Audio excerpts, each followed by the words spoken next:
So, come with me to my first interview this year. I believe so. Yes, I haven't attended any other interview this year. Job interview to be precise. So come with me to my first job interview this year. So you might be wondering why I'm going for an interview as the founder of Beyond the Savannah.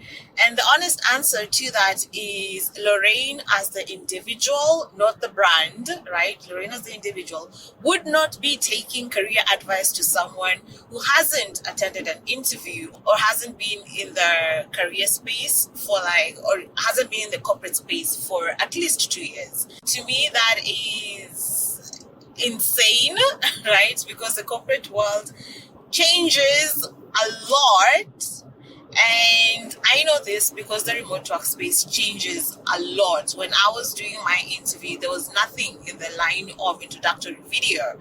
This year, we're seeing an uprise in companies just requesting for introductory videos. So that is how fast things change. I'm not sure if that is the same trend for on-site jobs. This is actually an on-site job that I'm attending the interview for. The last time I did an on-site interview was 3 years back. And because I know most of my clients, most of y'all, weren't remote opportunities, but some of y'all just need a job, literally. Whether it is on-site or remote, y'all just need a job. So I figured, why don't I go see when the company called that we're shortlisted for an interview. I figured, why don't I just go and see what actually happens? What are recruiters asking when it comes to on-site jobs? So I'm super excited about it. The company in itself is a really, really big company. I've googled it. It is amazing. They're doing amazing work. It is in the consultancy space. Really, really big. If I was looking for a job, honestly, I'd be super stoked. I'd be super excited for me to even have the opportunity to interview with them. But I'm going there for just benchmarking. They don't know this. I'm going to, of course, bring my best self. Have I prepared enough? No, I haven't done enough preparation. As if, let me put it this way: if I was seriously looking for a job, then I would have put in a whole lot more work than what I've done. I've literally just Googled the company and what they're doing, and I plan on just showing myself, my lovely, lovely self, and just wing it, really. So my interview is at 10. It is currently 9:03. So that means I'm gonna get there 30 minutes ahead of time, which is always a good thing. You want to, pro tip, if you are going for an interview, you'd rather be there early than late. It's so cute when you get there for an interview and you're super late for that interview, or 5 minutes late. You didn't know you're going for an interview. So I'd rather be there on time. And the reason I want to be there on time, which is a very selfish reason, is because the interview is meant to take 30 minutes. And I have another very important meeting immediately after. So at 10:45, I have another meeting that I cannot be late to. I really, really, really hope they're not going to Kenyanize the time and just start right on time and end the interview on time. Otherwise, I'll have to cut it short, which is setting boundaries. Not being cocky, but setting boundaries. Anyhow, the other thing that I've learned about myself during this entire experience is that, one, I do not have interview clothes. So I have right now, what are they called? A bodysuit, which is kind of sleeveless. I have a coat that I'm going to be wearing, a black coat. I don't have interview clothes. I guess it stems from having worked remotely for the past 3 years. At some point, I was doing closet cleanups and just dumped all my official clothes. So now I'm not official for a HR manager, because that is the position that I'm interviewing for. It's a HR manager position. So I don't have a shirt that has a collar. No, but I do have a coat that has a collar, and then I'm wearing burnt orange pants. I also have like a really cute brown bag and black shoes, stilettos. Have I carried my CV? Nope, I haven't. I didn't have time to print, to be honest. Like I said, like this is just experience for me. I'm just going to learn whether something has changed. What do recruiters normally look for at the moment, like right now, hands on, right now, at this time, real time? Yeah, so let me get there because what I'm doing is not even safe. Let me get there and I will let you know how it goes. I am 17 minutes away, so see ya. Hey, so I'm here 30 minutes earlier, like I'd mentioned. Let me get into it and then I will let you guys know how it goes. Yeah, so stoked about this.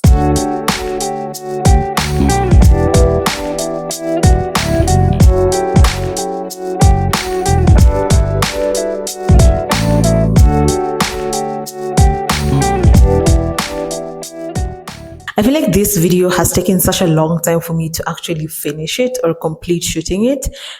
This is like what, 3 or 4 days later since I attended the interview, that on-site interview that I told you guys about.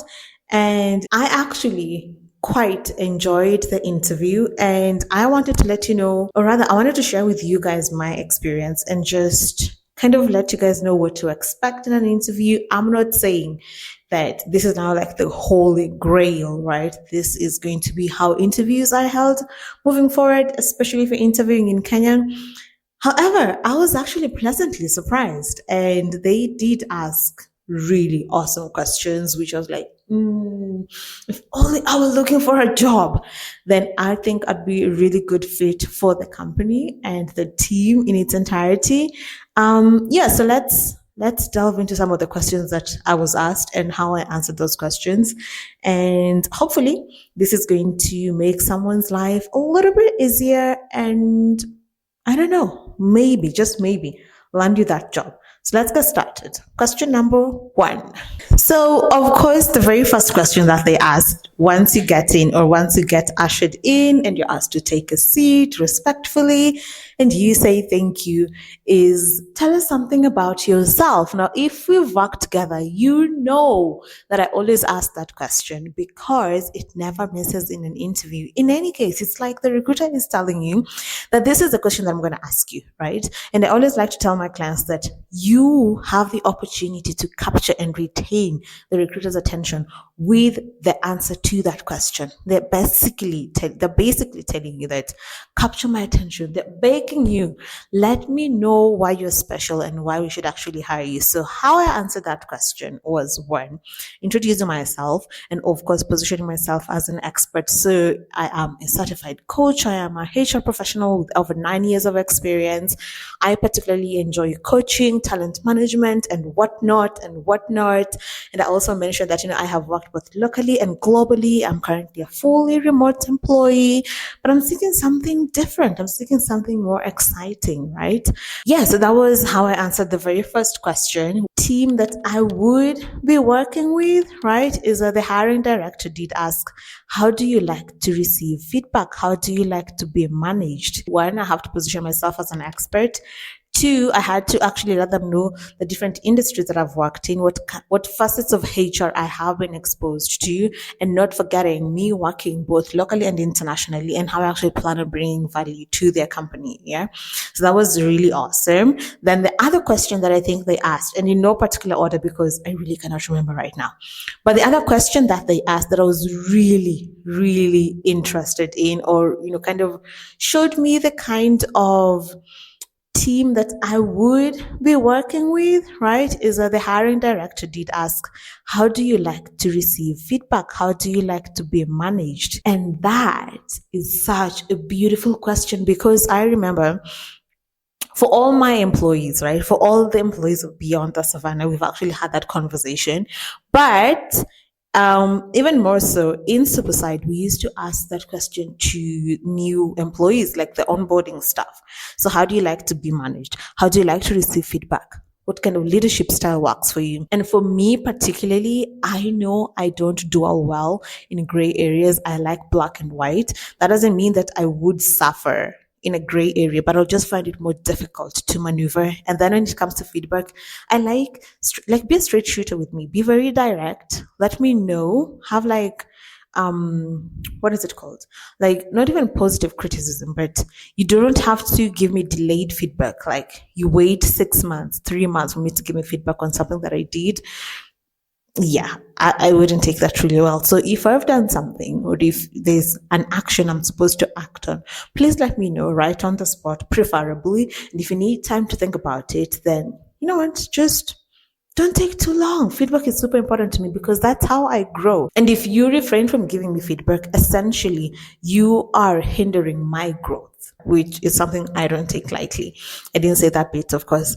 Then the other question that they asked was like, they're really, really not impressed, right? But I spent 6 years in Mabati, then 2, 3 years over at Suicide, and now currently I work with Beyond the Savannah, and I didn't say that I'm actually the founder of Beyond the Savannah, which is one of the things that, as an entrepreneur, you need to take into consideration. You don't want to position yourself as the founder unless you're looking for like a CEO, a CFO, a CTO role, like one of those C-suite roles. Yeah, then definitely like let them know that you are currently running your own business. For me, because that was a role that was going to report to someone else, like a HR director, I decided to go with a global talent partner over at Beyond the Savannah, which is basically technically what I do from day to day, right?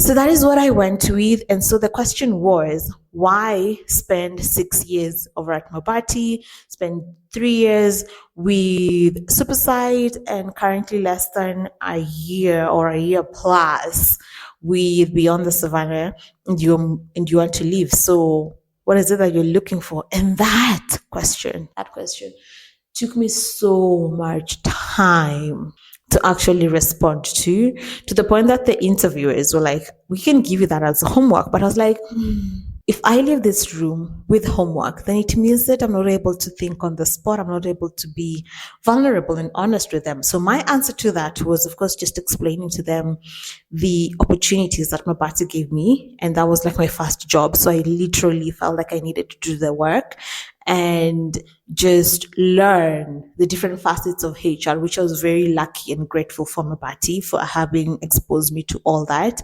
Then when I was moving to Superside, I was really interested with DEI, which is something that I hadn't been exposed to over at Mabati. So I was going in knowing I am going to understand what this DEI thing is all about. And yeah, because it's a HR, not like it's a HR phenomenon, right? So I'm getting like an opportunity to learn something new, something that if I were to stay in the Kenyan market, I wouldn't be exposed to. So that was kind of what I was going with. And having given it 3 years of my time over at Superside, I feel like, yeah, now it was time enough for me to move. And so I have moved to Beyond the Savannah. And I'm over there doing recruitment once again, which I absolutely love. And yeah, so why do I want to move is because thankfully, the company in itself is in a consulting, like audit firm, one of the big ones in Kenya. And I was like, I have never really worked in a consulting auditing firm before. So I'm really curious to understand the ecosystem. What are some of the challenges that you'd face as employees, as an employer?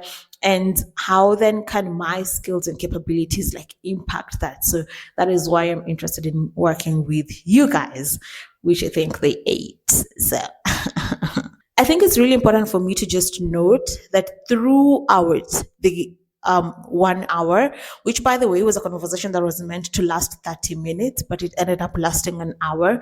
Throughout an hour plus, an hour 15 minutes actually. Throughout the conversation, I found that it just flowed with ease. I think because I really didn't have expectations. Like, when you're not really looking for something in terms of, I'm not looking for this to be my job. I just want to come in for the experience. So of course I'm operating, it's on a different frequency, and I'm not like, oh my gosh, I want this to be my next job, right? So there was a lot of ease, and there was a lot of openness and a lot of vulnerabilities when it came. The question that actually I think could be the one that leads me to not getting like a call back from them was the compensation. So they did ask what the compensation was, right? And what I quoted was like double what they were looking for or what they were the budget allowed. But then how I circumvented that because I could see the panelists they're like, I wish you could quote lower. Like, you can actually tell like nonverbal. It was like almost like I wish you could quote lower. Like, let's try and get you on board, but at a lower base. So, because if I already quoted like double, more than double, right? Then how do I go back? So I actually asked what the scope of the role was. And it was actually quite different because the role in itself is more on infrastructure, right? It doesn't involve a lot of people management or even people engagement, which is sad because I love that bit of HR.